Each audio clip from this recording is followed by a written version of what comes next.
Amigos, ¿cómo están? Les damos la bienvenida a este su programa Consultorio Fiscal. Pues estamos en tiempo de cambios, en tiempo de inicio de año y pues como ya es costumbre, cada año se publica la resolución miscelánea fiscal para el ejercicio que abarca del 1 de enero al 31 de diciembre. Y en este caso pues no fue la excepción. La resolución miscelánea fiscal 2023 se dio a conocer en el Diario Oficial de la Federación el 27 de diciembre de 2022. Y pues trae una serie de cambios, obviamente cambios de carácter administrativo en su mayoría, aunque vamos a ver que hay algunos cambios que sí afectan el cálculo o si no el cálculo, por lo menos el pago del impuesto, que vamos a comentar pues a lo largo de este programa. Desafortunadamente nuestro invitado de hoy no pudo acompañarnos, tuvo un problema de salud de último momento y pues en esta ocasión pues únicamente estaré yo desarrollando este programa. Pero bueno, como ya es costumbre también por parte de nuestra facultad, la Facultad de Contaduría y Administración, se van a regalar 2 suscripciones a la revista Consultorio Fiscal, 2 suscripciones semestrales a la revista Consultorio Fiscal y estas suscripciones las van a obtener aquella persona que responda correctamente a la pregunta que se va a hacer en el transcurso de este programa. Así es que le pedimos se mantenga atento y responda correctamente a esta pregunta. Aparecerán los datos para que usted se pueda comunicar, ya sea por medios electrónicos o por medios telefónicos. Van a aparecer los datos en su pantalla de cómo se puede comunicar usted para dar la respuesta correcta a estas preguntas. Entonces, manténgase atento durante el desarrollo de este programa y obtenga una suscripción semestral gratuita a la revista Consultorio Fiscal. También les queremos recordar que como ya también es tradición en nuestra facultad, a pesar de que este año no hay reformas de carácter fiscal a las leyes, no se modificaron las leyes como tal, pues sí hubo, sí hay cambios, sí hay consideraciones importantes para este ejercicio en materia fiscal. Ya la semana pasada estuvimos hablando de las nuevas cuotas en materia de cesantía en edad avanzada y vejez y pues una serie de cambios de los efectos en las actualizaciones de las tarifas, etcétera, que vamos a comentar.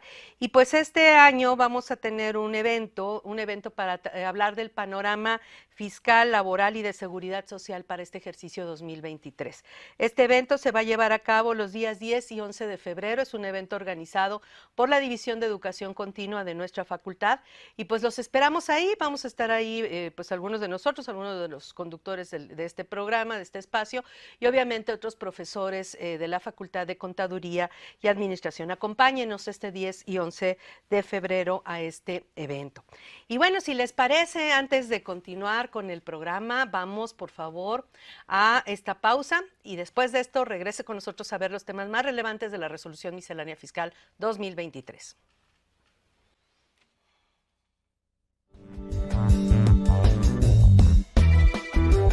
Lo más relevante en pocas palabras. 10 de enero, la Procuraduría de la Defensa del Contribuyente dio a conocer el 10 de enero de 2023 en el Diario Oficial de la Federación el Acuerdo General 002-2023 que establece el horario hábil de atención de los servicios que proporciona la Procuraduría de la Defensa del Contribuyente. Dentro del acuerdo se establece como horario hábil para la atención a las personas contribuyentes de las 9 a las 15 horas, de lunes a viernes. 12 de enero. La Secretaría de Hacienda y Crédito Público dio a conocer el 12 de enero de 2023 en el Diario Oficial de la Federación el oficio mediante el cual se da a conocer el listado de presentadores de servicios digitales inscritos en el RFC, en términos del artículo 18D, primer párrafo, fracción 1 de la Ley del IVA vigente. 12 de enero. La Secretaría de Economía dio a conocer el 11 de enero de 2023, mediante un comunicado de prensa número 2 en su página de internet, que el panel constituido conforme el tratado entre los Estados Unidos mexicanos, los Estados Unidos de América y Canadá, TEMEC, dio a conocer el informe final sobre las reglas del origen en el sector automotriz. Conforme a su resolución, el panel determinó que el TEMEC Permite a los fabricantes de vehículos considerar a las partes esenciales de un vehículo terminado, motor, transmisión, carrocería, etc., como originarias, una vez que, por separado, dichas autopartes hayan cumplido con el porcentaje mínimo de contenido regional, 75%, utilizando las metodologías alternativas que el mismo tratado establece. Lo más relevante en pocas palabras.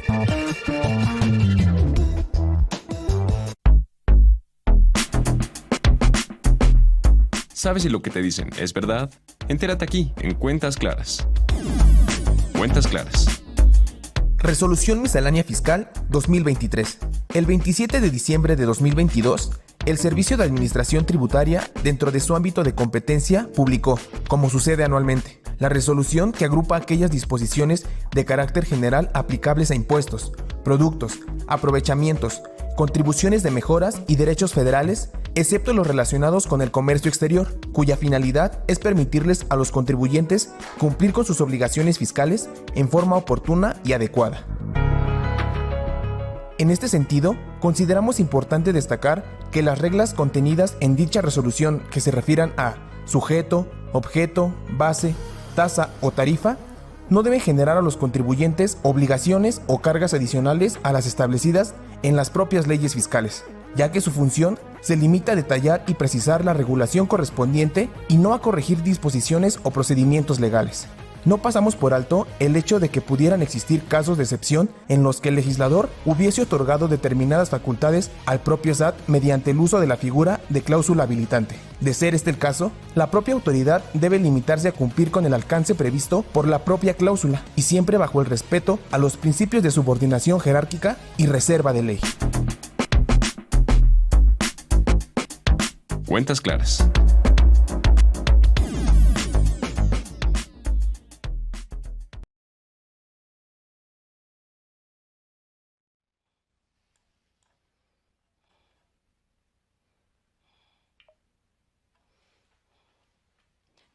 Pues ya estamos de regreso y pues vamos a comentar sobre la resolución miscelánea fiscal. Bueno, para empezar, en materia de comprobantes fiscales, algo que ya veníamos hablando a lo largo de los programas anteriores, eran las fechas de entrada en vigor ya obligatoria del CFDI versión 4 y del CFDI versión 4 con su complemento de nómina. Se confirma que hasta el 31 de marzo de este año vamos a poder continuar emitiendo CFDIs en la versión 3.3 con el complemento de nómina, pero a partir del 1 de abril necesariamente tenemos que emitir CFDIs, CFDIs en general y CFDIs con su complemento de nómina y bueno, y con todos los complementos en general en la versión 4. Excepto el complemento de carta aporte, que el complemento de carta aporte, a pesar de que ya es obligatorio y lo único que hacen es perdonarnos inconsistencias, errores, omisiones en el contenido del comprobante, pues sí se amplía hasta julio la posibilidad de este perdón en el tema de las omisiones o de los errores en el CFDI con complemento carta aporte y por lo tanto el CFDI como tal se va a exigir ya en su totalidad con todos sus requisitos, con todo su contenido, pues concluyendo este periodo de transición que se señala en las disposiciones transitorias. También en materia de comprobantes, como cada año, pues tenemos la posibilidad de que las personas físicas pueden emitir comprobantes, pues ya sea a través del programa Factura Fácil, del aplicativo Factura Fácil del programa de Mis Cuentas, que se utilizaba principalmente para el régimen de incorporación fiscal. Y este aplicativo va a seguir vigente para poder facturar para todas las personas físicas, no nada más para los del RIF, incluso para los del régimen simplificado de confianza. Esto se va a poder aplicar hasta el 31 de marzo.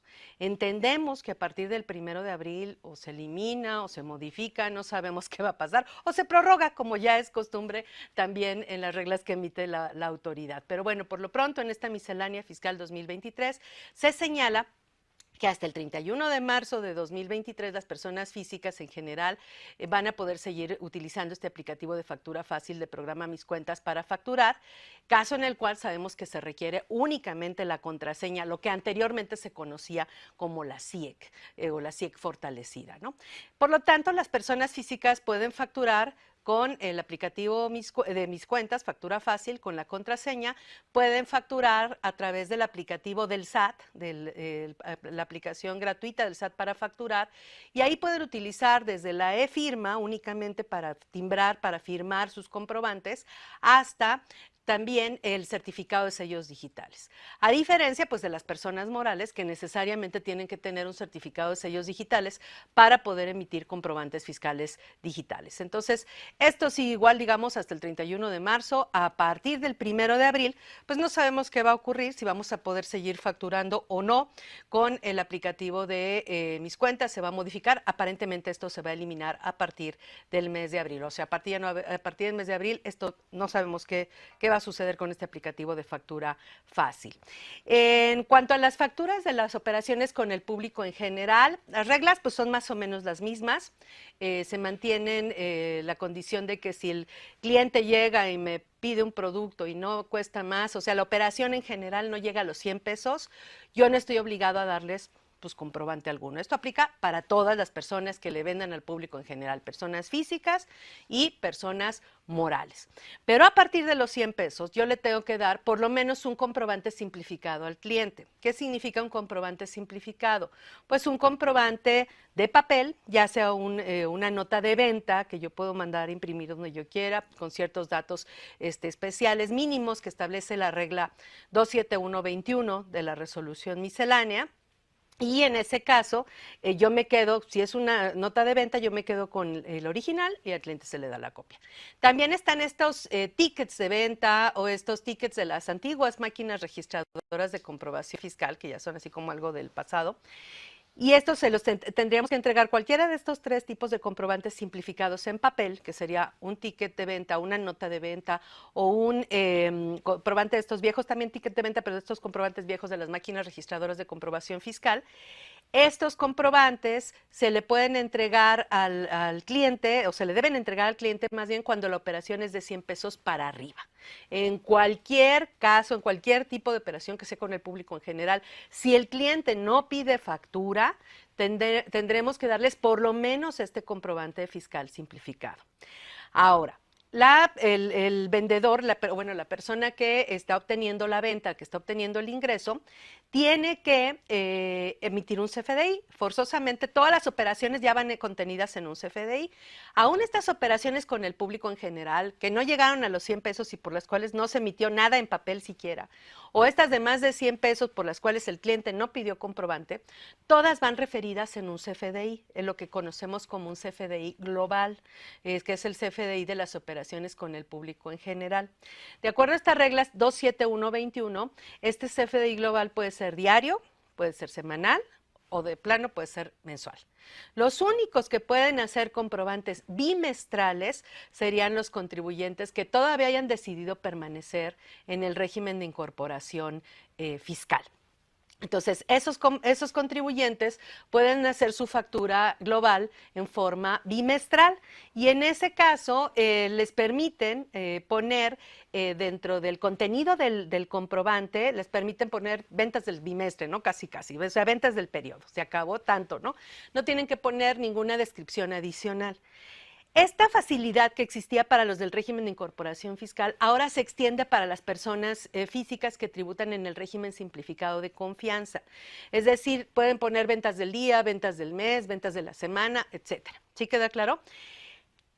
Lo de bimestral, no, lo de bimestral solo para el RIF. Ajá. Ahora, esto es muy importante porque el resto de los contribuyentes, los que no son personas físicas que tributan en el viejo régimen de incorporación fiscal, o los que no son personas físicas que tributan en el régimen simplificado de confianza, se van a tener que ir a las reglas generales de la factura global de operaciones con el público en general. ¿Y qué significa esto de la factura, de los requisitos generales de la factura global con el público en general? Que todos esos tickets que yo tengo, el folio 1, el 2, el 3, el 1000, el 1500, el 1700, etcétera, todas las ventas, vamos a suponer, del mes, suponiendo que yo hago una factura global mensual, yo tengo que poner en mi CFDI global, tengo que poner comprobante por comprobante. Folio 1, tanto, folio 2, tanto, folio 3, tanto. bueno, obviamente estoy hablando del 1, pues porque se me ocurrió, pero a lo mejor ustedes ya van en el 1021, entonces 1021 para enero, 1021, 1022, 1023, etcétera, etcétera, etcétera, ¿no? Entonces, en este caso, el comprobante, el CFDI global, no es tan global, porque tiene que tener comprobante por comprobante, operación por operación, que está contenida en un CFDI con el público en general, simplificado en un ticket de venta, en una nota de venta, tiene que venir contenido de manera detallada en el CFDI global. Inclusive aquellas operaciones por las cuales no emití comprobante porque no llegaron a los 100 pesos, pues tendría que incluirlos también dentro de este CFDI global, ¿sí? Entonces, de cualquier forma, existe esta obligación para todos. Hubo algunos cambios en la versión 4 con respecto al CFDI global. Le agregaron un bloque de datos donde se establece cuál es el periodo que comprende este CFDI global, si es mensual, semanal, diario, etcétera, ¿no? O sea, a qué periodo de ventas se refiere este CFDI global. Estos fueron de los cambios que se tuvo en este CFDI versión 4, que no existían en el CFDI versión 3.3. Y bueno, en materia de comprobantes, pues en principio esto es lo que se genera, lo que cambia para las operaciones con el régimen simplificado de confianza y con las transiciones, pues que ya se mantienen conforme lo habíamos pues ya señalado en programas anteriores. ¿Qué no cambia y qué hubiéramos querido que cambiara? Pues el tema, y así rogábamos, era nuestro deseo de Reyes, de Navidad, de Año Nuevo, del Día de los Inocentes por lo menos, era que queríamos que se ampliara el plazo para corregir CFDIs de años anteriores al 2022. A lo largo de pues varios programas que estuvimos haciendo durante todo el final del año del 2022, la segunda mitad del año 2022, estuvimos advirtiendo que los comprobantes de años anteriores al 2022, 2021 para atrás, si tenían que cancelarse, sustituirse, corregirse, pues teníamos hasta el 31 de diciembre del año pasado para hacerlo. Eso se mantiene, eso no cambia. Lo que sí también se mantiene, pues es que los CFDIs que tengan errores respecto al 2022, CFDIs emitidos en 2022, pues se pueden cancelar a más tardar en la fecha de presentación de la declaración anual. Si es persona física, pues en abril, si es persona moral, pues a más tardar en marzo. Esta regla se mantiene, como ya venía también desde el año pasado, se publicó en la miscelánea anterior, se modificó y quedó como le estoy señalando y se confirma esta disposición. Y esta regla de alguna manera choca un poco con el tema del CFDI de la nómina, porque en el tema del CFDI de la nómina se establece, si no mal recuerdo, la regla 2756, algo así, que se establece que los CFDIs de nómina se tienen que corregir o cancelar a más tardar el 28 de febrero de 2023. Los CFDIs de la nómina de 2022 tendríamos que corregirlos a más tardar el 28 de febrero de 2023. Entonces, por un lado, CFDI de nómina me dicen 28 de febrero. Pero CFDIs en general me dicen a más tardar en la fecha de presentación de la declaración anual. Yo creo que tendríamos que entenderlo en ese contexto. Hay una regla general, pero hay una regla particular para los CFDIs de nómina y pues tendríamos que tratar en la medida de lo posible de respetarla. Sobre todo porque esta información pues es necesaria para precargarla en las declaraciones anuales de personas físicas. Entonces, entre más nos tardemos nosotros en este sentido, en corregir cualquier omisión, cualquier error que tuviéramos en los CFDIs de nómina, pues obviamente nuestros trabajadores que vayan a presentar declaración anual, pues van a tener más problemas con su información precargada, a lo mejor no va a ser la correcta. Y si nosotros después corregimos, pues luego van a tener, ni se van a enterar que su declaración estaba mal. Y pues a veces con estas inconsistencias que el SAT sí va a detectar, pues el que va a pagar los platos rotos, pues va a ser el trabajador. Entonces, tratemos de corregir los CFDIs de nómina a más tardar el 28 de febrero de 2023. Tenemos otros cambios también en materia de en materia de comprobantes. Antes de concluir, hay un cambio muy importante. En este caso, nosotros recordaremos que hubo mucho revuelo en los medios de comunicación con el tema de los datos del CFDI y las constancias de situación fiscal. El problema pues se da porque ahora con la versión 4 del CFDI, que ya dijimos que es obligatoria a partir del 1 de abril, los datos del comprobante requieren del nombre de la persona, requieren del código postal de su domicilio fiscal, requieren de su RFC correcto, y entonces pues este tipo de situaciones solo se puede validar si nosotros tenemos la constancia de situación fiscal del receptor del comprobante. ¿Por qué es necesaria la constancia? Porque nosotros cuando emitimos el comprobante, el PAC, el proveedor que certifica el comprobante, o el SAT, cuando nosotros emitimos el comprobante ante el SAT, de cualquier forma va a tener que conectarse con las listas de datos del SAT y va, o sea, le voy a decir, yo quiero hacer un comprobante a Juan Pérez García. Y entonces le lleno Juan Pérez García y su RFC es GAPJ, no sé qué, no sé qué, no sé qué. Y entonces en ese momento, cuando yo le mando la información al PAC o al SAT para que la valide, ellos se conectan a las listas de datos del SAT y van a validar que esa persona con ese nombre, exactamente tal cual como yo lo capturé, con ese RFC, pues correspondan a los datos que ellos tienen en sus registros y obviamente también con el código postal del domicilio fiscal de la persona, ¿no? Entonces, pues una de las formas de evitar que cometamos errores al momento de emitir el comprobante, pues es tener los datos correctos, y para asegurarnos que tenemos los datos correctos, pues es necesario tener la constancia de situación fiscal. Es una recomendación.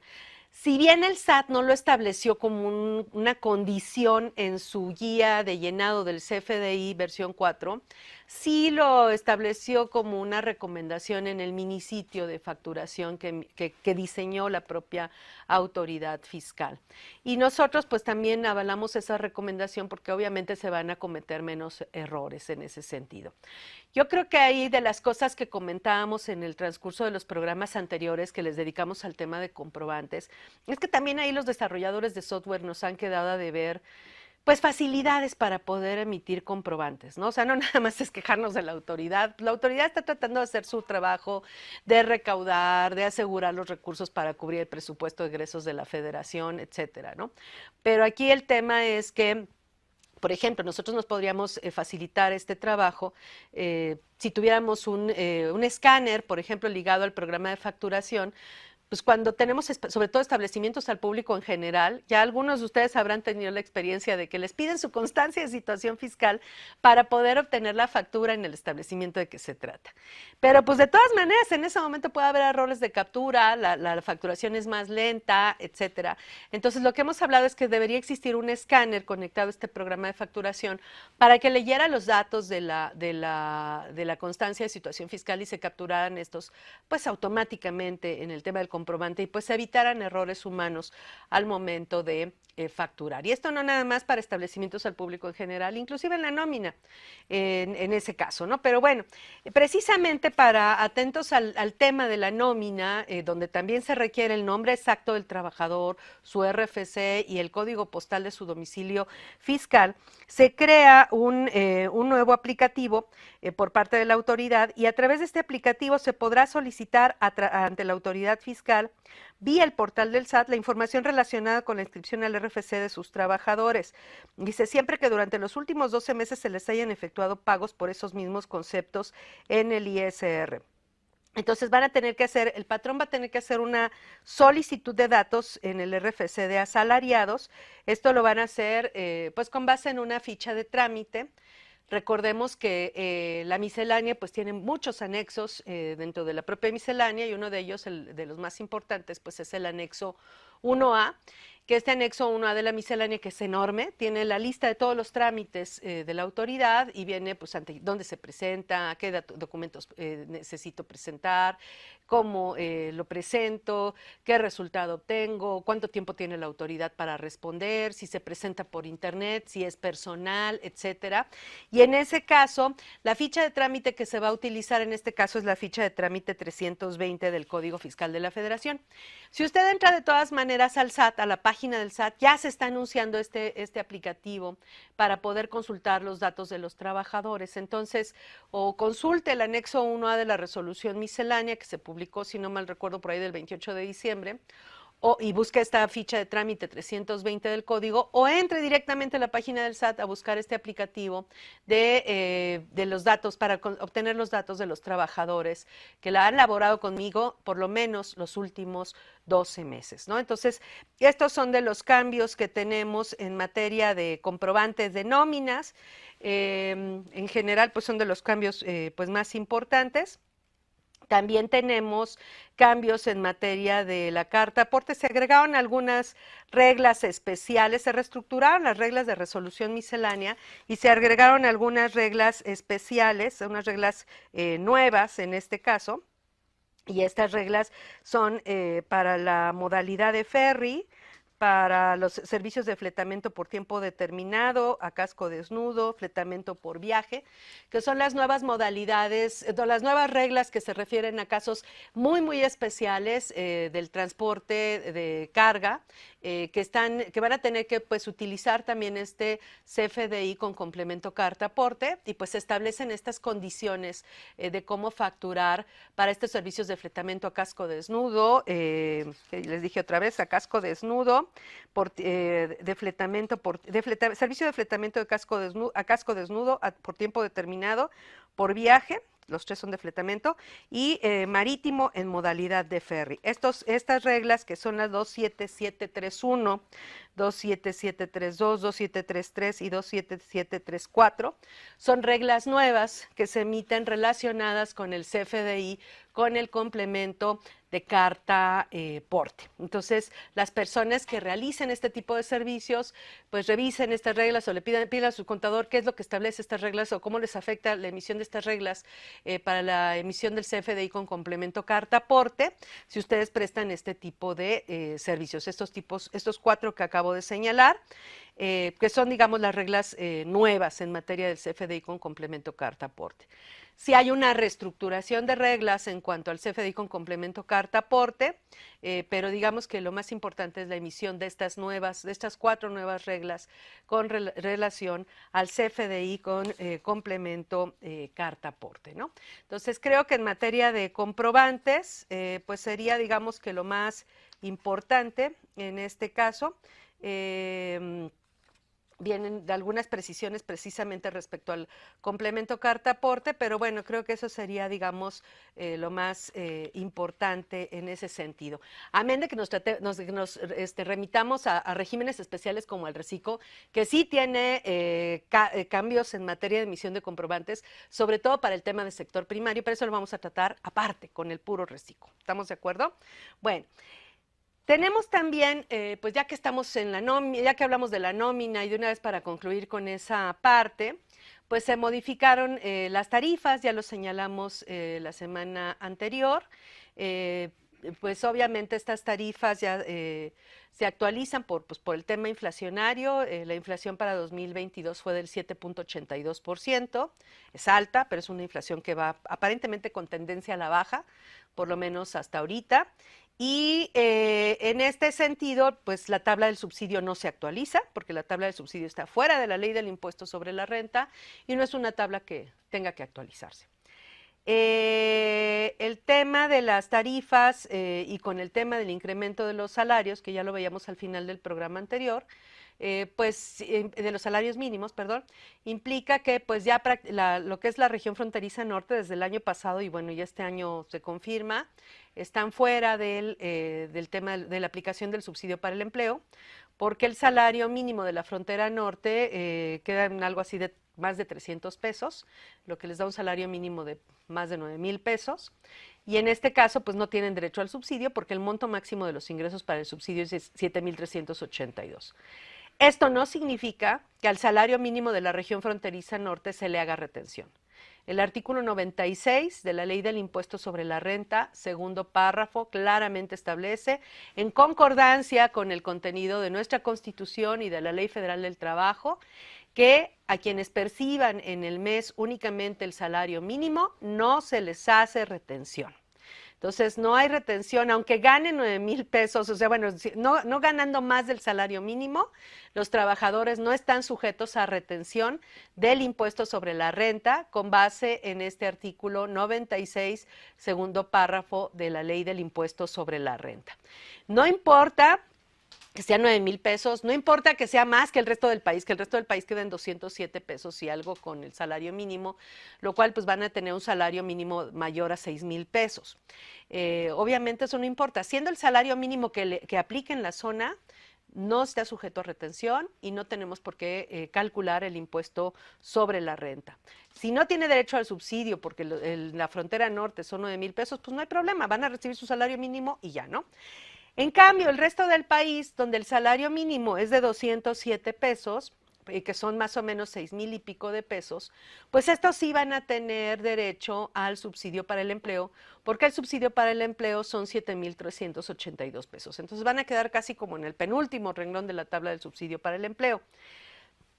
Y ahí tenemos dos posturas en ese sentido. Yo les voy a dar la mía y les doy la otra de todas formas para que ustedes decidan cuál es la que ustedes aplican.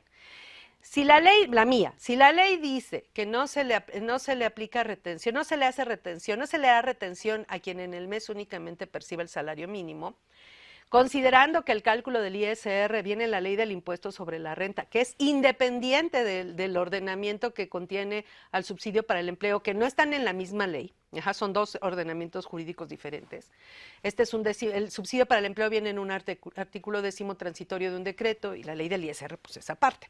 Entonces, considerando que la ley del ISR dice, oye, no le hagas retención si no gana más del salario mínimo, entonces pues yo no le calculo el impuesto al salario mínimo.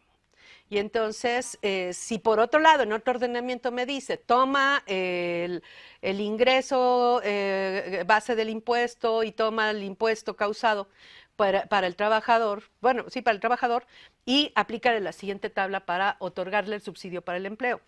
Pues la base es el salario mínimo, porque el salario mínimo no está exento, simplemente no se le hace retención, si nada más se cobra en el mes el salario mínimo. Y no causa o sea, no se le hace retención, luego entonces no hay impuesto. Entonces, el salario mínimo son 6,000 y pico y el impuesto es 0. Entonces, por lo tanto, me parece que el subsidio para el empleo que le corresponde en la tabla, que deben ser por ahí de 253 pesos, deberían entregársele tal cual al trabajador. Desde mi punto de vista, el trabajador recibiría su salario mínimo más lo que le toque en la tabla de subsidio para el empleo, que son el subsidio total que le toca en la tabla. Ese es mi punto de vista con base en lo que dice el artículo 96, párrafo segundo. Hay otra postura que incluso hemos estado discutiendo en los foros y en los chats, otra postura que dicen, bueno, es que el salario mínimo sí causa el impuesto, nada más que no se le retiene. Y entonces, por lo tanto, sí le calculan el impuesto, sí lo comparan contra el subsidio para el empleo y obviamente pues lo que reciben de subsidio para el empleo es casi nulo. Si le diera más impuesto que subsidio para el empleo, como ocurre en la frontera norte, que donde sí, si le calculamos impuesto, pues desde luego que sí nos va a dar, ¿no? En todo el país, a cualquier base, si le calculamos impuesto, pues nos va a dar impuesto. Pero bueno, si le calculamos el impuesto y el impuesto fuera mayor que el subsidio para el empleo, pues no le retendríamos. Solo le pagaríamos subsidio para el empleo si el subsidio para el empleo fuera mayor que el ISR calculado sobre el salario mínimo, que pues solo se calcularía para disminuir al subsidio. No tendría ningún otro sentido, porque en realidad no se paga, no se captura, no se manifiesta en el CFDI de la nómina. Pero bueno, esas son las dos posturas respecto al tema de los salarios mínimos y al tema del subsidio para el empleo. En lo que ambas posturas coincidimos, es que no hay ISR para el salario mínimo, sea cual sea el monto del salario mínimo, no hay impuesto sobre la renta a retener para el salario mínimo, mientras el trabajador no perciba más del salario mínimo. ¿Estamos de acuerdo? Y segundo punto, el salario mínimo no está exento, porque si fuera una exención y fuera un trabajador que fuera vendedor y gana su salario mínimo más sus comisiones, si en un mes no cobra comisiones y gana el puro salario mínimo, no se le retiene. Pero si al mes siguiente gana salario mínimo más sus comisiones, Todo, desde el primer peso del salario mínimo hasta el último peso de las comisiones, todo está sujeto a retención.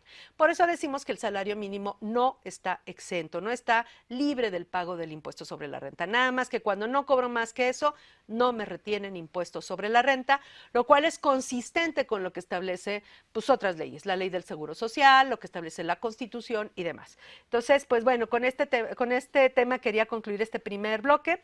Vamos a una pausa y después de la misma continuamos con otros cambios que nos van a afectar para este 2023.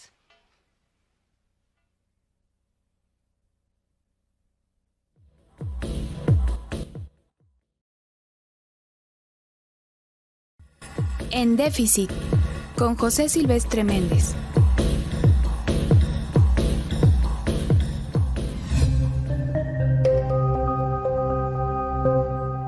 Contabilidad existencial. En este inicio de año, tomo el concepto de contabilidad existencial de mi maestro y amigo Juan Manuel Silva Camarena para reflexionar acerca de la importancia de las acciones que uno realiza en la vida.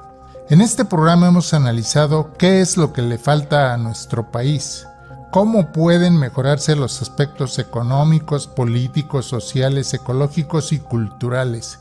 En esta ocasión, hago una reflexión más personal.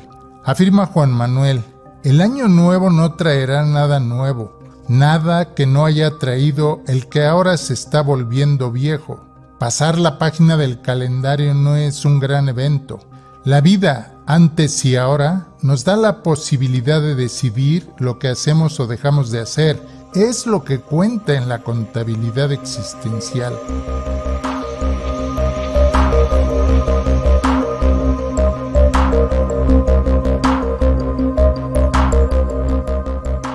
Con base en esta frase podemos reflexionar. Primero, ¿qué es la contabilidad existencial? Segundo, ¿cómo está nuestra contabilidad existencial? La contabilidad existencial es la suma de lo que hemos hecho en nuestra vida, lo bueno, lo malo y lo no tan bueno. Nuestra existencia es la suma de nuestros actos, es lo que hemos ido acumulando, las decisiones que hemos o no hemos tomado.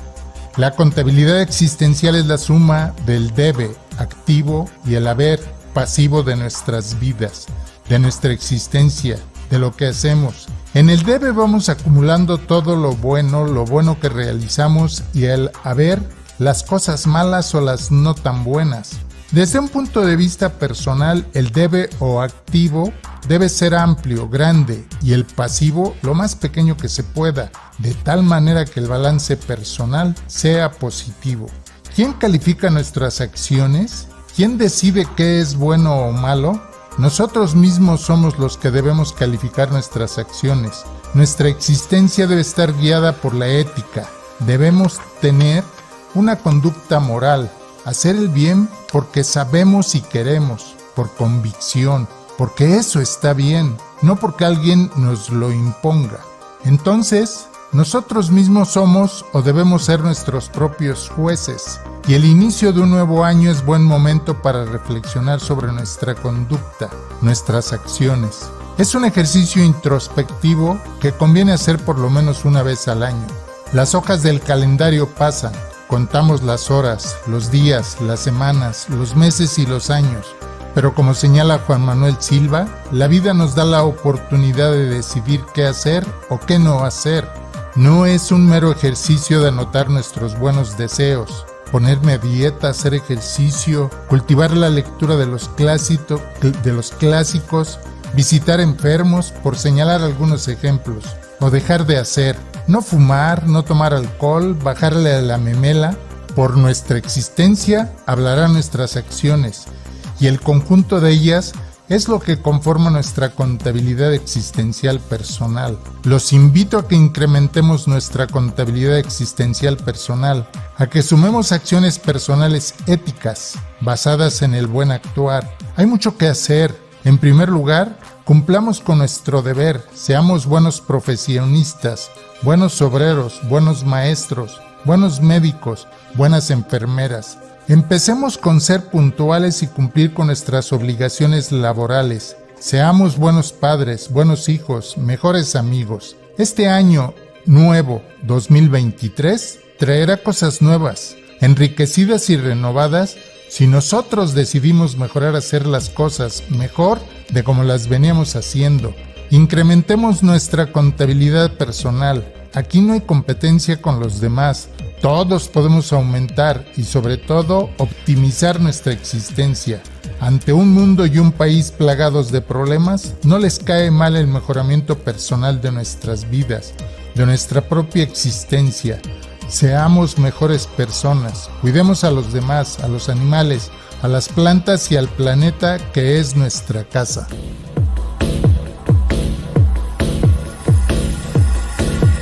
En Déficit, con José Silvestre Méndez.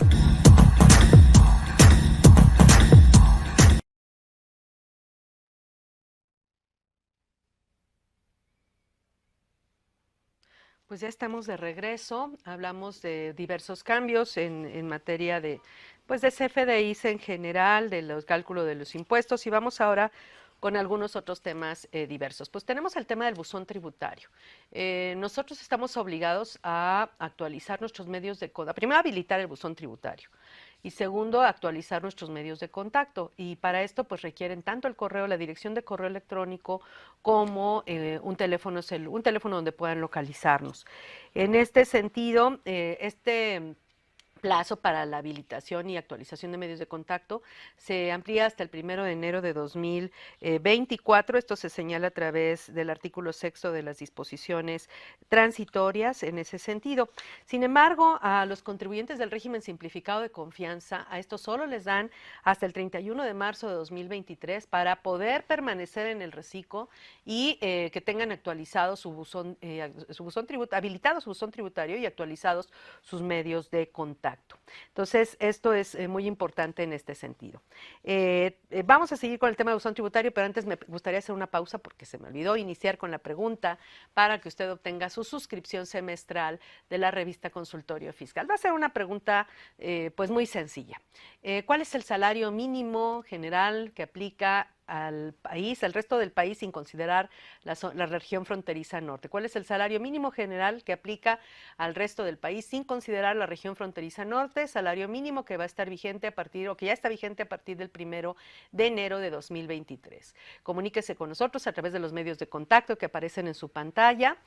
Respóndanos correctamente y obtenga una suscripción semestral gratuita a la revista Consultorio Fiscal, la revista de nuestra facultad. Bueno, entonces sigo con el tema del buzón tributario. Entonces, habilitación de buzón tributario y actualización de medios de contacto. Reciclo a más tardar 31 de marzo. Resto del mundo mundial, hasta todo el año 2023 tenemos para habilitar y actualizar estos datos. Sin embargo, se emite también una regla 2223 de la resolución miscelánea y se establece una lista de personas que tienen la opción de no habilitar el buzón tributario. ¿Quiénes son estas personas? Pues son personas físicas, dice, que estén inscritas en el RFC, pero que no tengan obligaciones fiscales, que no tengan actividad económica y que estén en suspensión de actividades. En ese caso, estas personas podrán no habilitar el buzón tributario. No obstante, las personas morales que sí tengan, que estén suspendidas, que tengan suspensión de actividades, ellas sí tienen que habilitar su buzón tributario y actualizar sus medios de contacto. En este caso sí las obligan, siempre y cuando tengan obviamente la inscripción en el Registro Federal de Contribuyentes. Si están, dice, para las personas físicas y morales que se encuentren ante el RFC con situación de cancelados, quedan relevados también de la habilitación del buzón tributario. Dice, y esto no será aplicable, dice, para trámites o procedimientos en los que requiera que el contribuyente cuente con su buzón tributario o contribuyentes que hayan emitido CFDI de ingreso o recibido CFDI de nómina dentro de los últimos 12 meses. Básicamente eso es lo que establece, dice, y también para el tema en este sentido dice, las personas que hayan obtenido ingresos en el ejercicio inmediato anterior menores a 400,000 pesos podrán optar por no habilitar el buzón tributario, pues son únicamente para personas físicas asalariadas. Entonces, esta regla es la que establece quiénes son los únicos que no tendrían que habilitar el buzón tributario. Y en este sentido, donde se liga el tema del buzón tributario, más bien se deslija el tema del buzón tributario a la suspensión de actividades de personas físicas, También en este mismo sentido, en materia de opinión de cumplimiento, una nueva modalidad que va a emitir la autoridad es la modalidad de suspensión de actividades. Si el contribuyente emite su opinión de cumplimiento y se encuentra en suspensión de actividades, la autoridad lo va a hacer saber a través de esta opinión de cumplimiento. Le puede poner suspensión de actividades, que son de los cambios que tenemos en este sentido.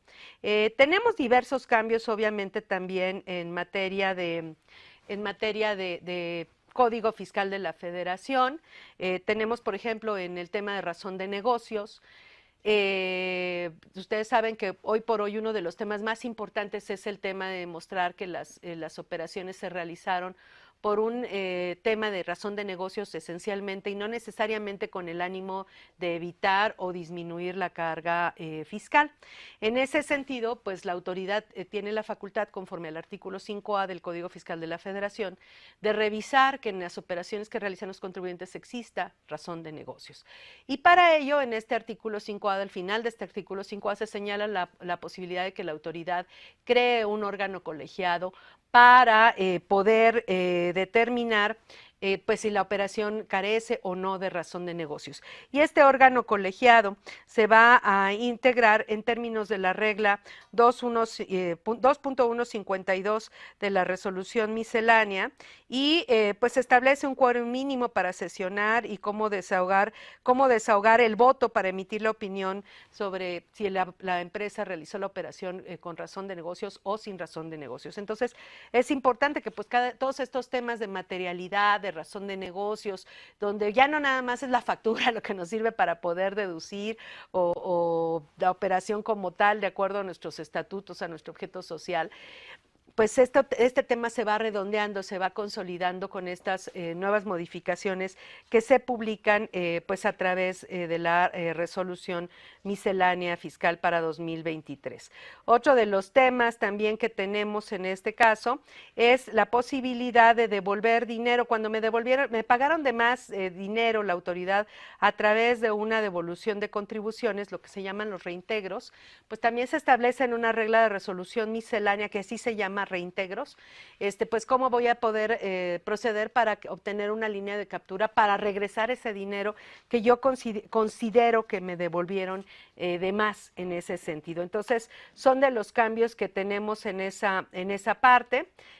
Otra parte importante que se dio a conocer, de hecho, del año pasado, que es el tema pues, de la reducción de multas, el tema de la posibilidad de hacer pagos a cuenta de adeudos fiscales. Nosotros sabíamos que existía el pago en parcialidades, pero ahora estamos hablando de pagos a cuenta de adeudos fiscales.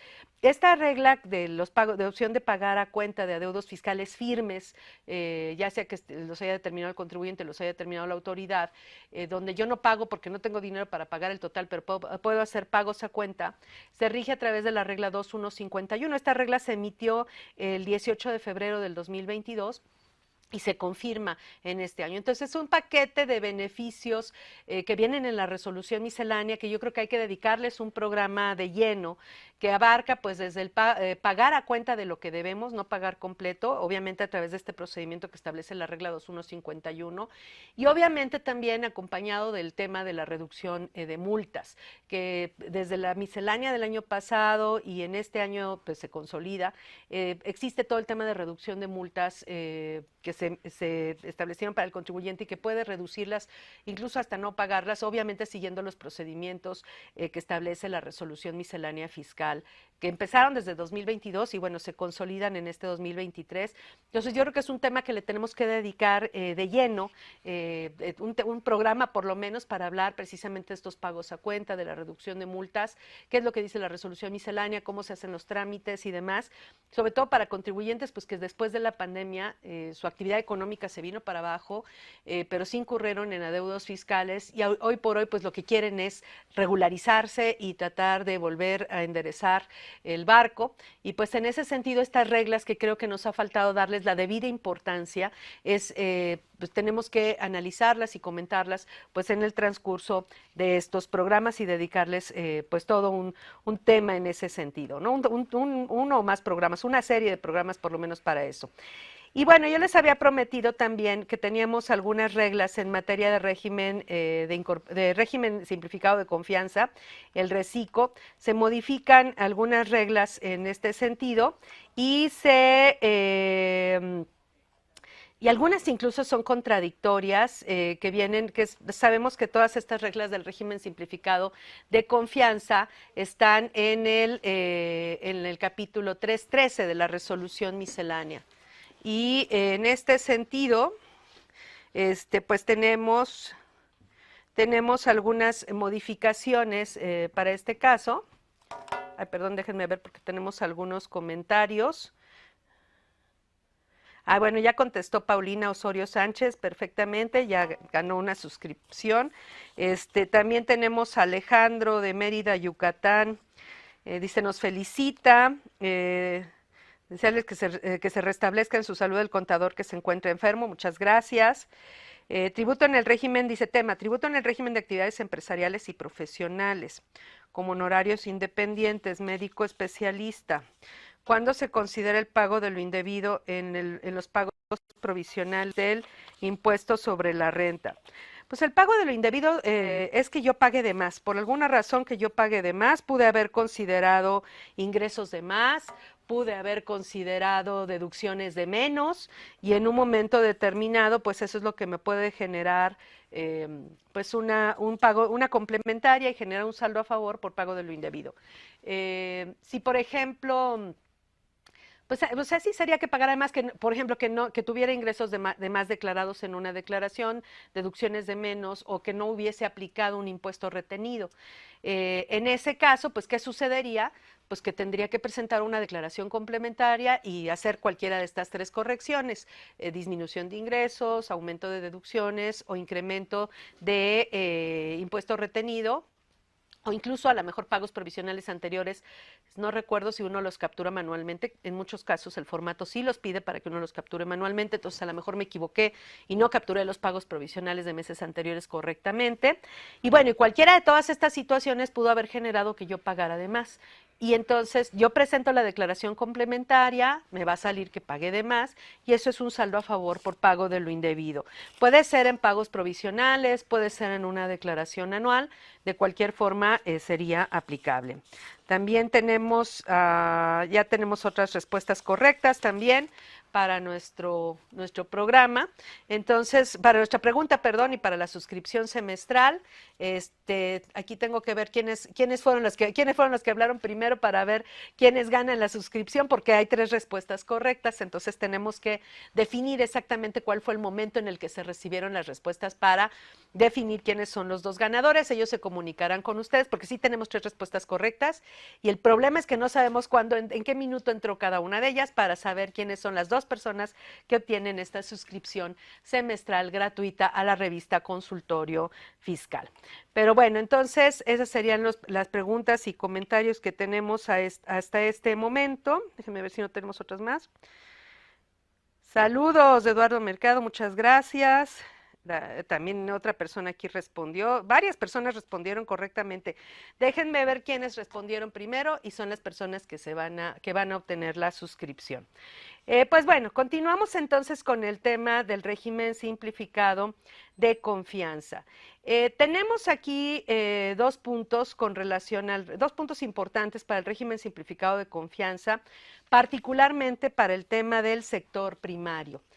Por un lado, sabemos que el sector primario tributa en el régimen simplificado de confianza a partir de 2023 y de 2022, perdón, y siempre y cuando se dediquen exclusivamente al sector primario. Y ahí nos dicen, bueno, ¿qué se entiende por exclusivamente?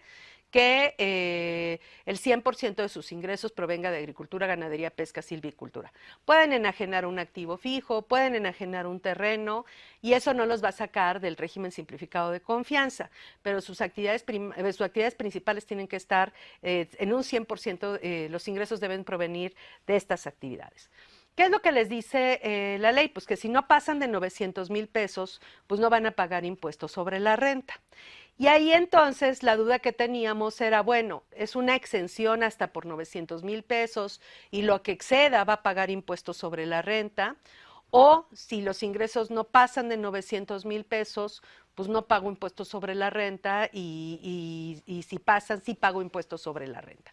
Bueno, aquí lo que les quiero señalar es que tenemos la regla 1328 que nos dice, bueno, si los ingresos no pasan de 900,000 pesos no pagas impuesto. Y luego viene un segundo párrafo de esta regla que nos dice que si llegasen a exceder los ingresos de 900,000 pesos, que entonces hay que empezar a pagar a partir de ese mes y que inclusive hay que presentar declaraciones complementarias de los meses anteriores para hacer el pago del impuesto en su caso. Eso es lo que dice en principio la regla 31328. Pero luego de manera extraña emiten una nueva regla, emiten también otra, en el primer párrafo de la regla 31328, nos dicen inclusive, si los ingresos no pasan de 900,000 pesos, mientras emitas tus comprobantes, o sea, mientras factures y puedas comprobar que esos fueron tus ingresos, no presentes declaraciones. Si no pasan de 900,000 pesos en el año, no presentes declaraciones. Y el segundo párrafo nos dice, pero si pasan de 900,000 pesos, tienes que empezar a presentar declaraciones y presentar complementarias de los meses anteriores y pagar en su caso el impuesto.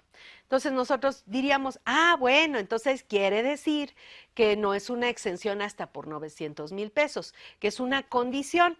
Si mis ingresos no pasan de 900, estoy exento. Si mis ingresos pasan de 900, estoy 100% grabado, ¿no? Entonces, eso es lo que aparentemente diría la regla de resolución miscelánea. Pero de manera extraña llega la nueva regla que se emite con esta miscelánea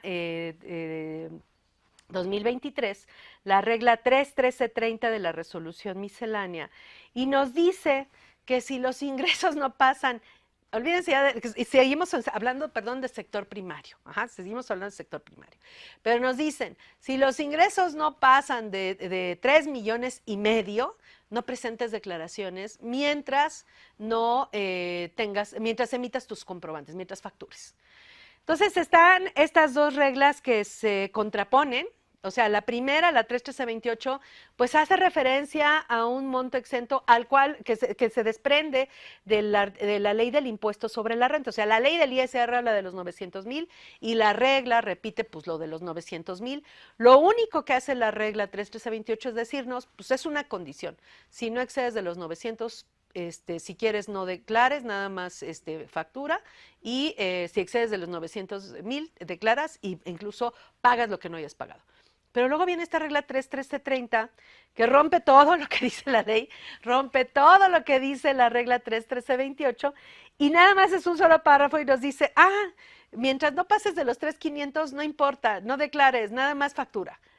Siempre y cuando sean actividades del sector primario. Entonces, pues es una regla rara en ese sentido, que pues de alguna manera no nos queda claro pues en qué va a ir a parar en este caso, ¿no? Y también tenemos otra regla que creo que nos debían, que era la regla 31329 de la resolución miscelánea, que esta tampoco es nueva. Esta se dio a conocer desde las modificaciones a la miscelánea anterior, se dio a conocer, de hecho, el 29 de abril del año pasado, pero bueno, se reitera en esta miscelánea que si es una persona de sector primario, volvemos al tema de los 900,000, porque ya dijimos que lo de los 3,5 está muy raro, pero bueno, que si es una persona de sector primario que opera con personas morales, que enajena bienes o presta servicios, bueno, que enajena bienes más bien a personas morales, y la persona moral, pues en términos de la ley del ISR, está obligada a retenerle el 1.25% del ISR a las personas físicas que operen con personas morales, en todos los casos. O sea, no hay ninguna excepción, en la ley no existe ninguna disposición que libere a una persona moral que le pague a una persona física del régimen simplificado de confianza. En principio no hay ninguna disposición que la libere de retener este 1.25% por cualquier enajenación de bienes, por cualquier prestación de servicios, por cualquier uso o goce temporal de bienes. Pero tenemos el tema del sector primario, que hasta por 900,000 pesos, hago a un lado los 3,500 que son una rareza, que hasta por 900,000 pesos pues no están sujetos al pago del impuesto. Entonces, esta regla, la 31329, que salió como 31333 el año pasado, esta regla establece que la persona moral que opere con un reciclo que le facture con una leyenda especial, con datos especiales en el comprobante, datos que se establecen en esta regla 31329, esta persona moral no estará obligada a hacer esta retención del 1.25 para estas personas físicas del régimen simplificado de confianza, siempre y cuando le emitan el comprobante en los términos que aquí se señalan. Entonces, pues es muy importante en este sentido que se emita el comprobante con los requisitos que establece la regla 31329 y obviamente que se trate de una persona física del régimen simplificado de confianza de sector primario. Ahí entonces hay dos temas importantes, que el emisor del comprobante en el régimen le ponga régimen simplificado de confianza y segundo, que la clave de producto o servicio pues sea una clave ligada a la agricultura, ganadería, pesca, silvicultura, que es el tema del sector primario, ¿no? Entonces, en este caso es importante para el régimen simplificado de confianza.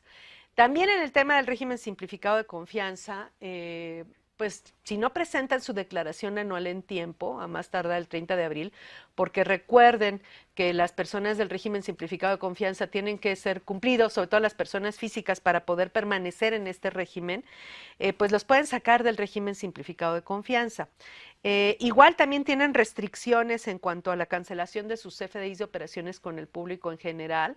Ya vimos que todas las personas podemos cancelar comprobantes a más tardar en la fecha de presentación de la declaración anual, pero en el caso del régimen simplificado de confianza en operaciones con el público en general, ellos solo lo podrán hacer a más tardar el día 17 del mes inmediato siguiente, ¿no? Del mes inmediato siguiente a aquel en el que se haya emitido el CFDI global de operaciones con el público en general. Entonces, pues bueno, tenemos diversos cambios de la resolución miscelánea, algunos los vamos a ir tratando también en el transcurso ya de los temas de las declaraciones anuales, que ya vienen los programas dedicados a las declaraciones anuales en las próximas emisiones. Y pues estaremos haciendo señalamientos expresos para las reglas que se modificaron en cada régimen en particular conforme vayamos desarrollando estos programas. Pues les agradecemos su atención, les agradecemos su participación a las personas que obtuvieron su suscripción semestral de la revista y los esperamos la próxima semana con nuestro tema PRODECON, quejas y reclamaciones. Recuerden, aquí tenemos un espacio que hacemos por y para ustedes. Gracias.